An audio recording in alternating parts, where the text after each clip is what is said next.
ನಮಸ್ಕಾರಮ್ಮ. ನಮಸ್ಕಾರ. ಚೆನ್ನಾಗಿದ್ದೀರಾ? ಚೆನ್ನಾಗಿದ್ದೀನಿ. ನೀವ್ ಹೇಗಿದ್ದೀರಾ? ಚೆನ್ನಾಗಿದ್ದೀನಮ್ಮ. ಬನ್ನಿ ಬನ್ನಿ.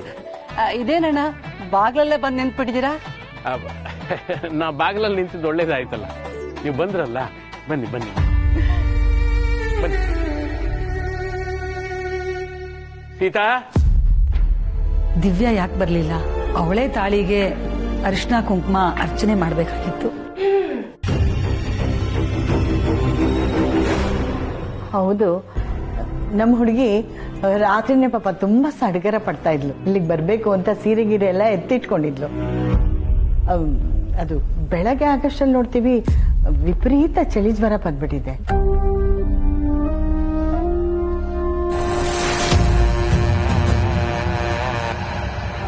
ಆದ್ರೂ ಸ್ವಲ್ಪ ಹೊತ್ತು ಹೋಗ್ಬಿಟ್ಟು ಬರೋಣ ಬಾರೆ ಅಂದೆ. ಆದ್ರೆ ತುಂಬಾ ಆಯಾಸ ಆಗಿದ್ರಿಂದ ಮನೇಲೆ ಬಿಟ್ಟು ಬಂದ್ವಿ. ಹುಷಾರಿಲ್ಲ ಅಂದ್ಮೇಲೆ ಡಾಕ್ಟರ್ ಹತ್ರ ಕರ್ಕೊಂಡು ಹೋಗ್ಬೇಕಾಯ್ತಲ್ಲಮ್ಮ.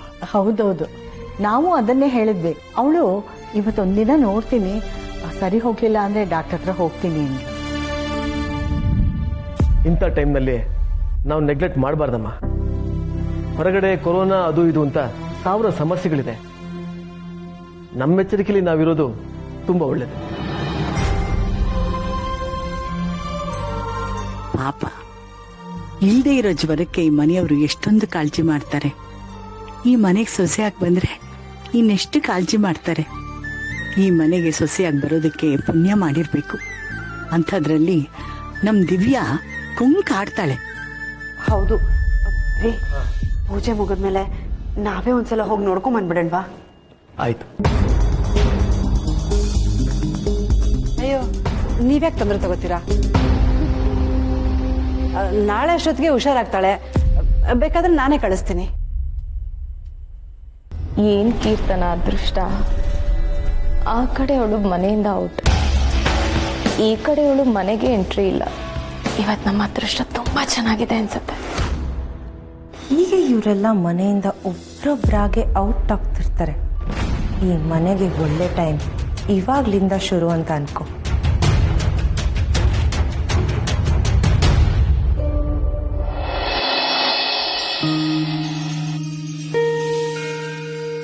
ಅರ್ಚಕ್ರೆ, ತಾಳಿಗೆ ಕುಂಕುಮಾರ್ಚನೆ ಮದುಮಗಳೇ ಮಾಡ್ಬೇಕಿತ್ತು. ಆದ್ರೆ ಅವಳಿವತ್ತು ಬಂದಿಲ್ಲ. ಮತ್ತೆ ಈಗ ಯಾರ ಹತ್ರ ಮಾಡಿಸೋದು? ನಿಮ್ಮ ಮನೆತನ ಇಲ್ಲಿವರೆಗೂ ನಡ್ಸ್ಕೊಂಬಂದ್ರ ಸಂಪ್ರದಾಯ ಪ್ರಕಾರ ತಾಳಿಗೆ ಕುಂಕುಮಾರ್ಚನೆ ಹುಡುಗಿನೇ ಮಾಡಬೇಕು. ಆದ್ರೆ ಈಗ ಅವರೇ ಬರದೇ ಇರೋದ್ರಿಂದ ಅವ್ರ ಪರವಾಗಿ ಹೆಣ್ಣಿನ ಮನೆಯವ್ರು ಯಾರಾದ್ರೂ ಮುತ್ತೈದಿರೋ ಕುಂಕುಮ ಅರ್ಚನೆ ಮಾಡಬಹುದು.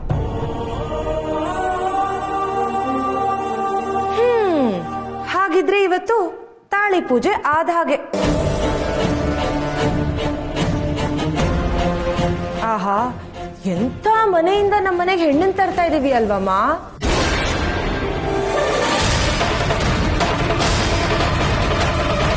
ತಾಳಿಗೆ ಕುಂಕುಮಾರ್ಚನೆ ಮಾಡಕ್ಕೂ ಯಾರು ಗತಿ ಇಲ್ಲ.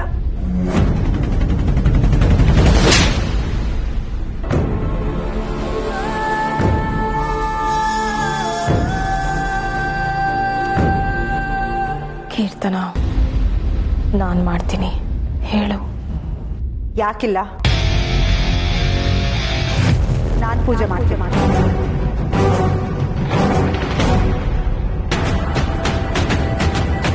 ಹುಡುಗಿ ಅಕ್ಕನ ಸ್ಥಾನದಲ್ಲಿ ನಿಂತು ಈ ಪೂಜೆನ ನಾನ್ ಮಾಡ್ತೀನಿ ಭಾವ.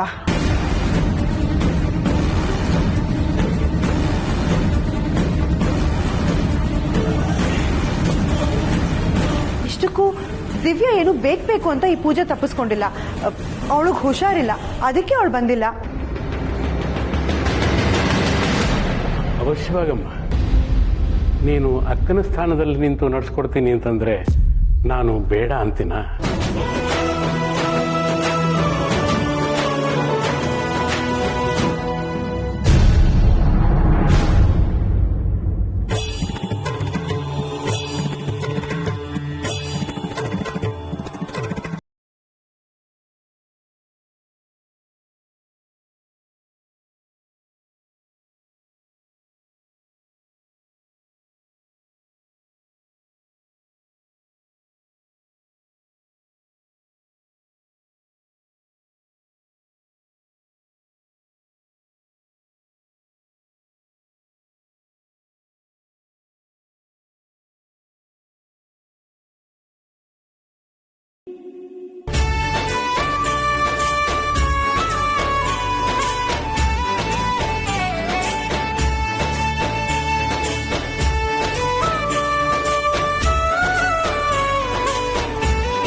ಊರ್ಮಿಳಾ, ನಿನ್ನಂಥ ಮನಸ್ಸು ಎಲ್ಲ ಹೆಣ್ಮಕ್ಳಿಗೂ ಇದ್ರೆ ಯಾರಿಗೂ ಅನಾಥ ಪ್ರಜ್ಞೆ ಕಾಡೋದಿಲ್ಲಮ್ಮ.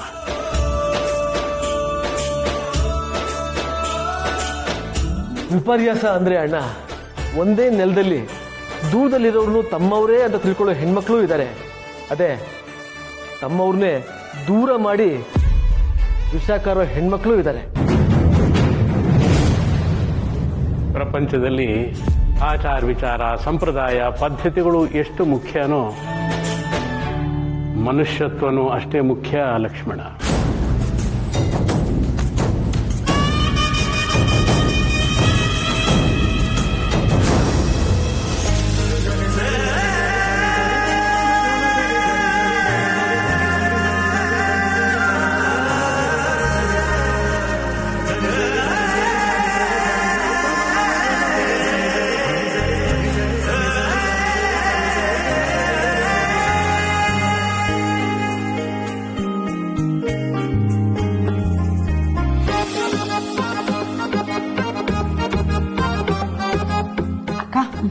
ಹುಡುಗಿಗೆ ಸೀರೆ ಕೊಡಕ್ಕ? ಕೊಡೆ. ನೀನು ಮನೆಗೆ ದೊಡ್ಡೋಳು, ನೀನೇ ಕೊಡು. ಸರಿ.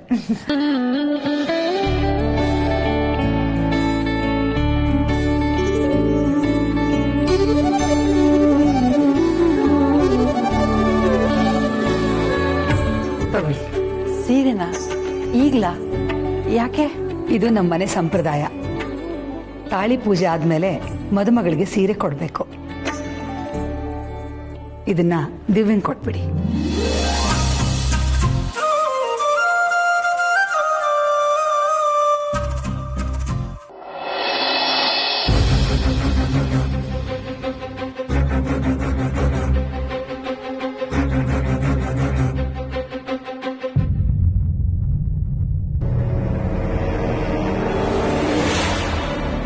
ನಾನ್ ಅಲ್ಲಿಗೆ ಹೋಗಿಲ್ಲ ಅಂತ ಗೊತ್ತಾದ್ಮೇಲೂ ಇಷ್ಟೊತ್ತಿಗೆ ಆ ಮನೆಯಿಂದ ನನಗೆ ಕಾಲ್ ಬರ್ಬೇಕಿತ್ತಲ್ಲ, ಯಾಕೆ ಬರ್ಲಿಲ್ಲ?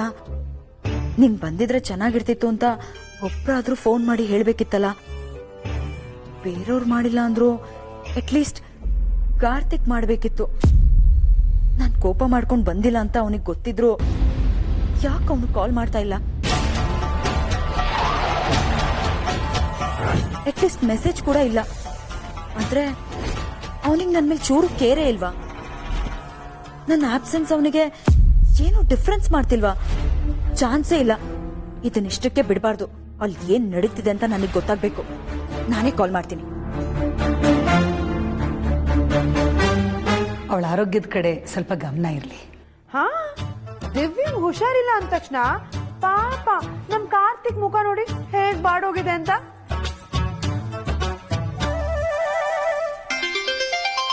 ಓ, ನೆನ್ಸ್ಕೊಂಡ ತಕ್ಷಣ ದಿವ್ಯನೇ ಫೋನ್ ಮಾಡಿದ್ಲು. ದಿವ್ಯಾ, ಜ್ವರ ಹೇಗಿದೆಯಮ್ಮ? ಗಂಜಿ ಮಾಡಿಟ್ಟಿದ್ನಲ್ಲ, ಕುಡ್ದ್ಯಾ? ಎಲ್ಲಿದ್ದೀರಾ ನೀವು? ಆ ಮನೇಲಿ ಯಾರು ನನ್ ಬಗ್ಗೆ ವಿಚಾರಿಸ್ತಿಲ್ವಾ? ಯಾಕೆ ಬಂದಿಲ್ಲ ಅಂತ ಏನೂ ಕೇಳ್ತಿಲ್ವಾ? ಕೊಡಿ, ನಾನ್ ಮಾತಾಡ್ತೀನಿ. ದಿವ್ಯಾ, ಹೇಗಿದೀಯಮ್ಮ? ಆಚೆ ಕಡೆ ಎಲ್ಲ ಕರೋನಾ ಅದು ಇದು ಅಂತಾರೆ. ಹುಷಾರಾಗಿರ್ಬೇಕು ಮಗಳೇ. ಸರಿ ಆಂಟಿ. ದೊಡ್ಡಮ್ಮ, ನಾನು ಮಾತಾಡ್ತೀನಿ ಅದಕ್ಕೆ ಹತ್ರ. ಹಲೋ ಅದಕ್ಕೆ, ನಾನು ರಿತು. ಹೇಗಿದ್ದೀರಾ? ನೀವು ಪೂಜೆಗೆ ಬರಬೇಕಾಗಿತ್ತು. ನಾನಂತೂ ನಿಮ್ಮನ್ನು ತುಂಬಾ ಮಿಸ್ ಮಾಡ್ಕೊಂಡೆ. ಅಣ್ಣ ಅಂತೂ ಗೊತ್ತಲೇ ಇಲ್ಲ. ನಾವು ಮಿಸ್ ಮಾಡ್ಕೊಂಡ್ವಿ. ಹಲೋ ದಿವ್ಯಾ, ಹೇಗಿದ್ಯಮ್ಮ? ನಾನಮ್ಮ ಊರ್ಮಿಳಾ. ಹಾ ಆಂಟಿ, ಹೇಳಿ. ನೋಡು, ನೀನ್ ಬಂದಿಲ್ಲ ಅಂತ ಪಾಪ ನಮ್ ಕಾರ್ತಿಕ್ಕು ಒಂದೇ ಕಣ್ಣಲ್ಲಿ ಅಳ್ತಿದ್ದಾನೆ. ದಿವ್ಯಾ, ನಿನಗ್ ಹುಷಾರಿಲ್ಲ ಅಂತ ಅವನೆಷ್ಟು ಸಪ್ಪಗಾಗ್ಬಿಟ್ಟಿದ್ದಾನೆ ಗೊತ್ತಾ?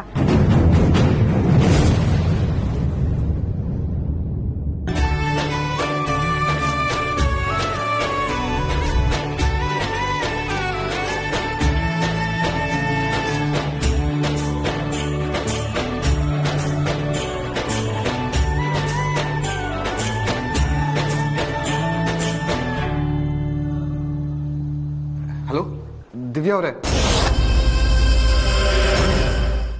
Hello hello.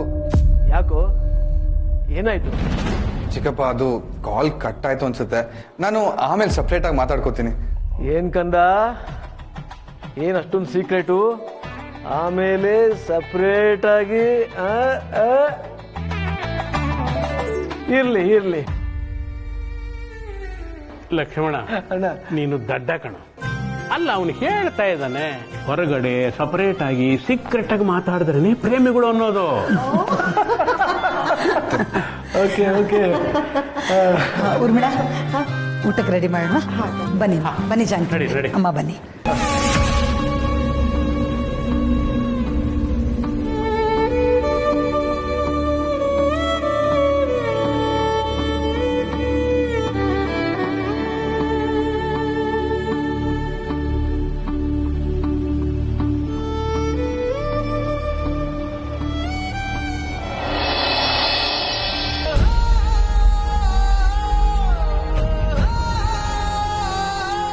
ನಾನ್ ಪರ್ಸ್ ಕದ್ದಿದ್ದೀನಿ ಅಂತ ನೀನು ನಂಬ್ತೀಯ?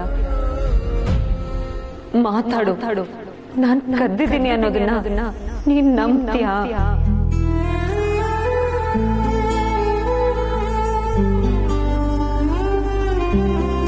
ಯಾಕೆ ಬೊಮ್ಮೇದ, ಬೇಜಾರಾಗಿದ್ಯಾ? ದಿವ್ಯಾ ಮಾತಾಡ್ಲಿಲ್ಲ ಅಂತನಾ? ಇಲ್ಲ ಬೊಮ್ಮೇದ. ಇಲ್ವಾ? ಮತ್ತೆ ತಮ್ಮ ಫೀಲಿಂಗಿಗೆ ಕಾರಣ? ದಿವ್ಯಾ ನನ್ನ ಮೇಲೆ ಕೋಪ ಮಾಡ್ಕೊಂಡಿದ್ರೆ ಮಾತಾಡಿ ಸರಿ ಮಾಡ್ಕೊಬೋದು. ಆದ್ರೆ ಯಾರಿಗಾದ್ರೂ ಅವಮಾನ ಆದ್ರೆ ಅದನ್ನ ಹೇಗ್ ಸರಿ ಮಾಡಕ್ಕಾಗತ್ತೆ ಬೊಮ್ಮೇದ? ಇನ್ಯಾರ ಬಗ್ಗೆ ಮಾತಾಡ್ತಿದ್ಯಾ ಬೊಮ್ಮೇದ? ಸತ್ಯನ್ ಬಗ್ಗೆ. ಬೊಮ್ಮೇದ, ನೀನು ಅವಳು ಹೋಗಿದ್ದಕ್ಕೆ ಖುಷಿ ಪಡ್ಬೇಕು ತಾನೆ? ಅವಳ ಮನೆಯಿಂದ ಆಚೆ ಹೋದ್ರೆ ಸಾಕು ಅಂತ ಕಾಯ್ತಾ ಇದ್ದಲ್ಲೋ? ಅವಳು ಮನೆ ಬಿಟ್ಟು ಆಚೆ ಹೋಗ್ಲಿ ಅಂತ ಅನ್ಕೊಂಡಿದ್ದೇನೋ ನಿಜ ಬೊಮ್ಮೇದ. ಆದ್ರೆ ಅವಳು ಈ ರೀತಿ ಕಳ್ಳಿ ಅನ್ಸ್ಕೊಂಡು ಹೋಗ್ಲಿ ಅಂತ ನಾನು ಯಾವತ್ತೂ ಬಯಸಿರ್ಲಿಲ್ಲ. ಆದ್ರೂ ಅವಳು ಮಾಡಿದ ತಪ್ಪಲ್ವಾ ಬೊಮ್ಮೇದ? ನನ್ನ ವಾಲೆಟು ಅವಳು ಇದ್ದಿದ್ ರೂಮಲ್ಲಿ ಸಿಕ್ಕಿದೇನೋ ನಿಜ. ಅದನ್ನ ನಾವು ಕಣ್ಣಾರೆ ನೋಡಿದ್ವಿ. ಆದ್ರೆ ನಾವು ಕಣ್ಣಾರೆ ನೋಡಿದನ್ನೆಲ್ಲ ನಿಜ ಅಂತ ಯಾಕೋ ನನ್ನ ಮನ್ಸು ಒಪ್ತಾ ಇಲ್ಲ ಬೊಮ್ಮೇದ. ಯಾಕೆ ಒಪ್ಕೊಳ್ಳಲ್ಲ? ಎಷ್ಟೋ ಸರಿ ನಮ್ಮ ಹತ್ರನೇ ದುಡ್ಡು ಪೀಕಿಲ್ವಾ? ಇದು ಅದೇ ತರನೇ. ಇಲ್ಲ ಬೊಮ್ಮೇದ, ಇದೇ ಬೇರೆ ಅದೇ ಬೇರೆ. ಅದು ಹುಡುಗಾಟಕ್ಕೆ ಮಾಡಿದ್ದು. ಯಾಕೆ ಆ ಹುಡುಗರ ಕೈಲಿ ಎಲ್ಲ ದುಡ್ಡು ವಾಪಸ್ ಕೊಡ್ಸಿಲ್ವಾ? ಇದು ನಿಮ್ಗೂ ಗೊತ್ತಲ್ಲೇನೋ?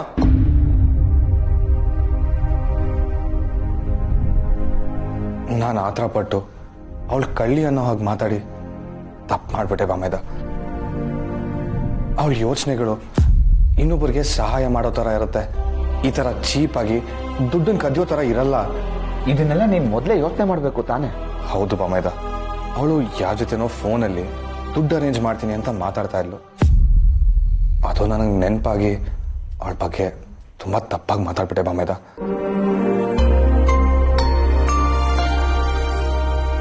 ಈಗ ನನಗೆ ಅದಕ್ಕೆ ಗಿಲ್ಟ್ ಫೀಲ್ ಆಗ್ತಾ ಇರೋದು. ಕೆಲವೊಂದ್ಸರಿ ನಾವು ಆತ್ರದಲ್ಲಿ ಮಾತಾಡೋ ಮಾತು ಇನ್ನೊಬ್ಬರಿಗೆ ಎಷ್ಟು ದೊಡ್ಡದಾಗಿ ನೋವುಂಟು ಮಾಡುತ್ತೆ ಅಂತ ನಾವು ಯೋಚನೆನೇ ಮಾಡಲ್ಲ ಬೊಮ್ಮೇದ. ನಾವೇನೋ ಸಾರಿ ಕೇಳ್ಬಿಡ್ತೀವಿ. ಆದ್ರೆ ಅವ್ರ ಆ ಕ್ಷಣ ಅನುಭವಿಸಿದ ನೋವನ್ನ ನಾವು ಕೇಳೋ ಸಾರಿ ಮರ್ಸಲ್ಲ ಬೊಮ್ಮೇದ. ಪಾಪ ಸತ್ಯನ್ಗೆ ನನ್ನ ಮಾತಿಂದ ತುಂಬಾ ನೋವಾಗಿರುತ್ತೆ. ಇದೆಲ್ಲ ಸರಿ ಬೊಮ್ಮೇದ. ಅವಳು ಆ ಪರ್ಸ್ ತಗೊಂಡಿಲ್ಲ ಅಂದ್ಮೇಲೆ ಆ ಪರ್ಸು ಈ ರೂಮ್ಗೆ ಹೆಂಗ್ ಬಂತು? ಅದೇ ನನಗೂ ಗೊತ್ತಾಗ್ತಾ ಇಲ್ಲ ಬೊಮ್ಮೇದ.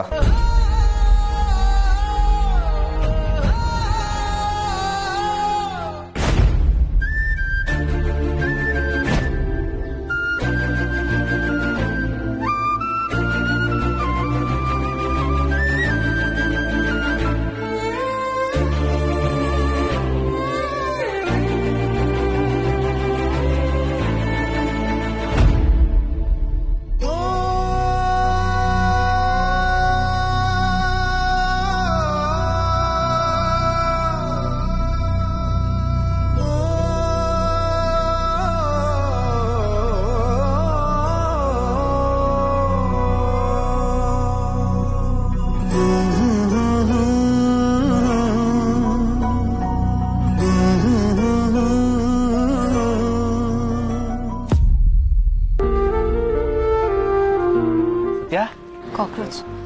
ಆಟೋದವ್ರಿಗೆ ದುಡ್ಡು ಕೊಟ್ಬಿಡು. ನೀನ್ ನಡಿ, ಬರ್ತೀನಿ.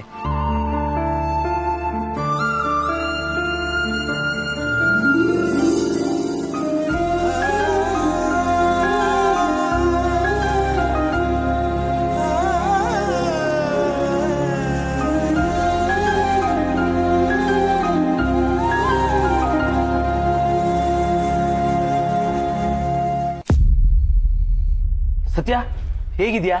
ಒಂದ್ ತಿಂಗಳು ಬರಲ್ಲ ಅಂತಂದಿದ್ದವಳು ಇಷ್ಟ ಬೇಗ ಬಂದಿದ್ಯಾ? ಸತ್ಯ, ನೀನ್ ಬೇಗ ಬಂದಿದ್ ಒಳ್ಳೇದಾಯ್ತು. ಸತ್ಯ, ನೀನ್ ಬಂದಿ ನಂಗೆ ತುಂಬಾ ಖುಷಿ ಆಯ್ತು. ಸತ್ಯ ಸತ್ಯ, ಇಷ್ಟ ದಿನ ಎಲ್ಲಿದ್ದೆ, ಹೇಗಿದ್ದೆ? ಸತ್ಯ, ಏನಾಯ್ತು ಸತ್ಯ? ನಾನ್ ಬರ್ಸ್ ಕರ್ತಿದ್ದೀನಿ ಅಂತ ನೀನು ನಂಬ್ತೀಯಾ? ನಿನಗ್ ಬೇಕು ಅಂತ ಹೇಳಿದ್ರೆ ನಾನೇ ಕೊಡ್ತಿದ್ದೆ. ಯಾಕೆ ಹೀಗೆ ಮಾಡ್ದೆ? ಅವ್ರ ಲೆವೆಲ್ಲೇ ಬೇರೆ, ನಮ್ ಲೆವೆಲ್ಲೇ ಬೇರೆ ಕಣ್ರು. ನಾವು ಪಕ್ಕಾ ಲೋಕಲ್, ಅವರು ಹೈ ಕ್ಲಾಸ್ ಪೀಪಲ್. ನಮಗೂ ಅವ್ರಿಗೂ ಆಗ್ ಬರಲ್ಲ ಕಣ್ರು. ಅಲ್ಲ ಸತ್ಯ, ಅಷ್ಟಕ್ಕೂ ನೀನ್ ಇಷ್ಟ ದಿನ ಎಲ್ಲಿದ್ದೆ? ಫ್ರೆಂಡ್ ಮನೇಲಿ. ಫ್ರೆಂಡ್ ಮನೆಯಲ್ಲ? ನಮಗ್ ಗೊತ್ತಿಲ್ದಾರ ಫ್ರೆಂಡ್ ನಿನಗೆ ಯಾರಿದಾರ ಸತ್ಯ? ಕೋಟೆ ಮನೆ ರಾಮಚಂದ್ರ ಸರ್ ಇದಾರಲ್ವಾ, ಅವ್ರ ಮನೇಲಿ.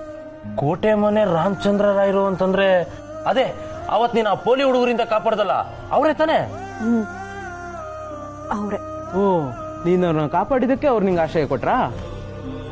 ಅವ್ರು ತುಂಬಾ ಶ್ರೀಮಂತರು, ಊಟ ತಿಂಡಿ ಎಲ್ಲ ಸಕ್ಕತ್ತಾಗಿರುತ್ತಲ್ವಾ? ನಿನ್ನಂತೂ ಸೂಪರ್ ನೋಡ್ಕೊಂಡಿರ್ತಾರಲ್ವಾ? ಯಾಕೆ ಸತ್ಯ, ಅಲ್ಲೇನಾದ್ರೂ ಪ್ರಾಬ್ಲಮ್ ಆಯ್ತಾ? ಎಲ್ ದುಡ್ಡಿಗೆ ಬೆಲೆ ಜಾಸ್ತಿ ಇರುತ್ತೋ ಅಲ್ಲಿ ಮನುಷ್ಯ ಬೆಲೆ ಕಡಿಮೆ ಇರುತ್ತೆ ಕಣ್ರು. ಮನಸ್ಥಿತಿ ಚೆನ್ನಾಗಿರೋ ಎಲ್ಲರ ಮನೇಲೂ ಮನಸ್ಥಿತಿ ಚೆನ್ನಾಗಿರುತ್ತೆ ಅಂತ ಹೇಳಕ್ಕಾಗಲ್ಲ. ಸರಿ ನಡೀರಿ, ಕೆಲ್ಸ ಶುರು ಮಾಡೋಣ. ಕೆಲ್ಸನಾ? ಈಗ ತಾನೇ ಬಂದಿದ್ಯಾ? ಬಂದಿದ ತಕ್ಷಣ ಕೆಲ್ಸನಾ? ಮನೆಗೆ ಹೋಗಲ್ವ ಸತ್ಯ? ಒಂದ್ ಕಡೆ ನಾನಿರೋದ್ರಿಂದ ಗಲಾಟೆ ಅಪವಾದ, ಇನ್ನೊಂದ್ ಕಡೆ ನಾನಿರೋದ್ರಿಂದ ಮನೆ ಶುಭ ಕಾರ್ಯ ನಡೆಯುತ್ತೋ ಇಲ್ವೋ ಅನ್ನೋ ಭಯ, ಆತಂಕ.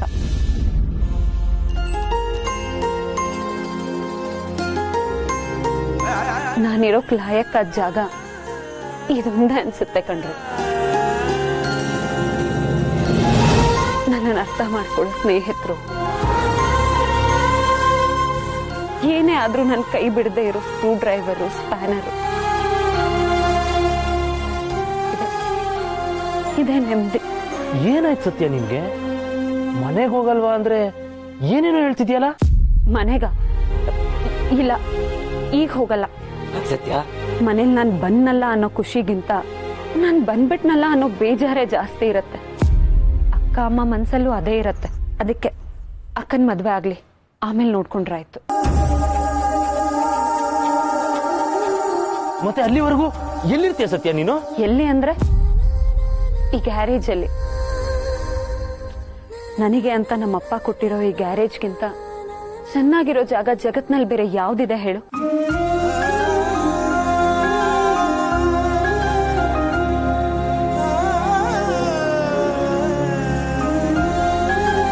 ಮಂಗು ಅಜ್ಜಿಗೋ ಗೊತ್ತಾಗ್ಬಿಟ್ರೆ?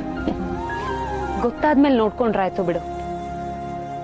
ಒಂದ್ ವೇಳೆ ಗೊತ್ತಾದ್ರೂ ನಾನು ಇಲ್ಲೇ ಇರ್ಲಿ ಅಂತ ಅವರು ಅಂದ್ಕೋತಾರೆ. ಓ ನನ್ನ ಕಣ್ಣೆ, ಓ ನನ್ನ ಕಣ್ಣೆ, ಕಣ್ಣೀರ ಹೊರೆಸಲ ನಿನಗಾಗಿ ನಾನು ಮಾಡಿಲ್ಲ ಏನು ತಪ್ಪಾಯ್ತು ಅನ್ನಲ.